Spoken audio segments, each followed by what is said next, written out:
అసలు టెంపుల్స్ లో ప్రసాదమే వేరే లెవెల్ ఉంటది కదా. మేము గోవిందపురం టెంపుల్ కి పోయినాం కదా, అక్కడ రవ్వ లడ్డు ఫేమస్ అని వీళ్ళు చెప్పారు కదా. అండ్ ఇక్కడ పులిహోర ప్రసాదం కూడా పెడుతున్నారని ఆల్రెడీ చెప్పిండ్రు.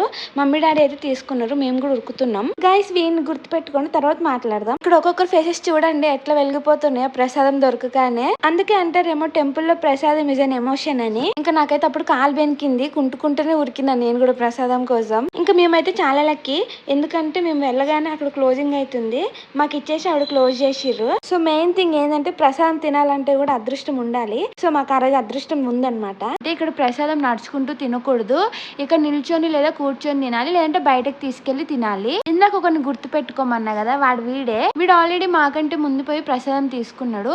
అండ్ తర్వాత మళ్ళీ మాతో పాటు లైన్ లో వచ్చి మళ్ళీ తీసుకున్నాడు, లక్కీ బాయ్. ఇంకా వాడిని చూసి చాలా మంది సెకండ్ టైం తీసుకోవడానికి పోయారు కానీ ఇవ్వలేదు. అట్లా మీరు ఎప్పుడైనా ప్రసాదం కోసం ఇట్లా చేశారా? కమెంట్ లో చెప్పండి. Okay to subscribe.